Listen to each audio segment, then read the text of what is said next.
Hey folks, welcome back to another Dice Tower preview. I'm Mark, and today we're taking a look at a new expansion for Day of the Dead, the Xolo Expansion, which is brought to you by Radical 8 Games. It's for 2 to 5 players, ages 12 and up, and games generally run about 30 to 50 minutes. In the base game, it's the Day of the Dead, and you take on the role of a friendly spirit, guiding souls from the world of the dead to the land of the living. The first player to guide souls up to 9 levels back to the land of the living is the winner.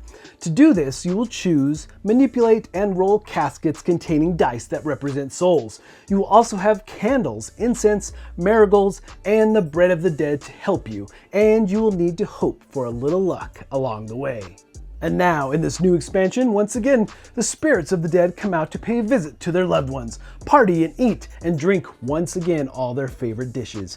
But these souls are many and excited. They pass through the world in a hurry and sometimes even forget where their homes are.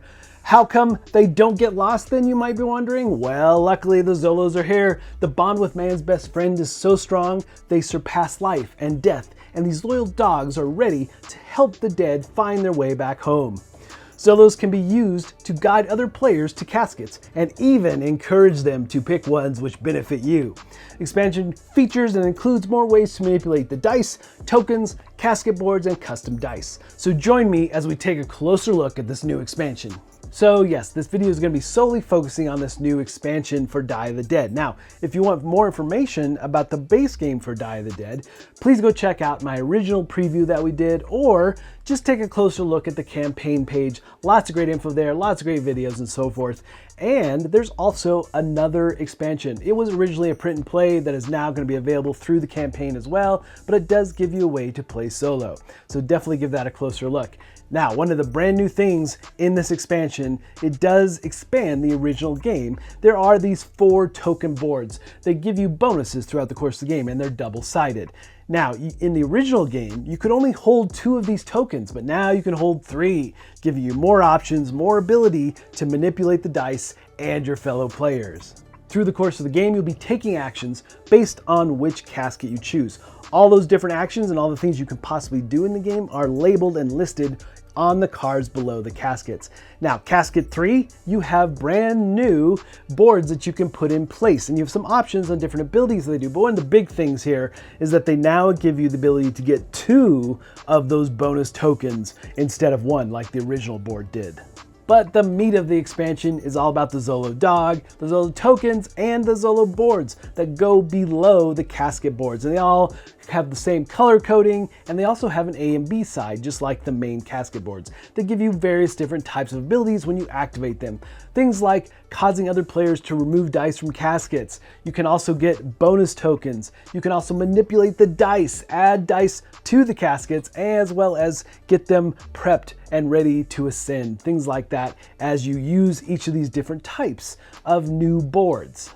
And how this works is if you, as the active player, picks a casket that has the Xolo dog, you'll grab the dog and any tokens that happen to be on that card, allowing you to use them later or even now. So in general, after a casket is shaken, then a player can place a token, if there are slots available, on that particular Xolo card to take advantage of that action. And typically these actions happen before anything happens with the casket. Now, there's some exceptions here because in general, casket 1 is always open, so you'd have to wait till players place their dice in this casket before you get to activate the Xolo on casket 1. But in general, you're waiting for the casket to be shaken, and then you can play your token and take advantage of these new abilities that the Xolo dog offers. Now, at the end of your turn, if you captured the dog, you have the choice of where to place the dog, and then you'll put a new token on that particular card from the supply, showing that it's available for the next player.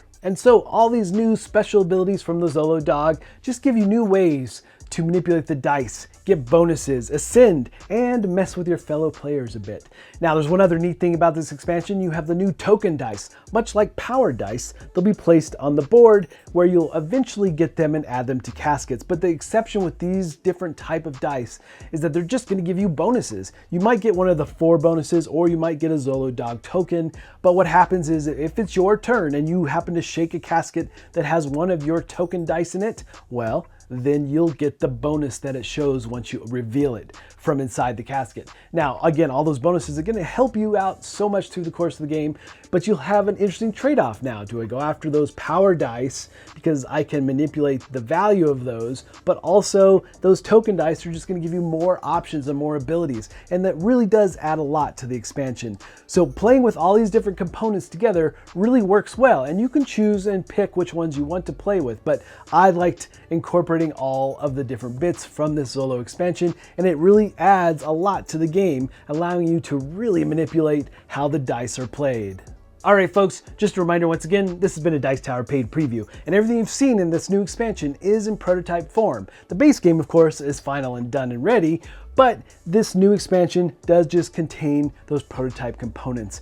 Now, the thing with this game is that if you like dice and dice manipulation and luck, of course, you're gonna really like this game. It's got a lot of dice rolling. You're trying to figure out where they are in the different caskets, using the different abilities of those caskets to manipulate them and move up the track to reach the land of the living and win the game. So it really is an interesting mix of actions and dice placement and so forth. So you really need to pay attention as well and use those bonuses at key time to manipulate the dice in your favor. But folks, ultimately, if this looks like something of interest to you, I'm sure they'd appreciate your support.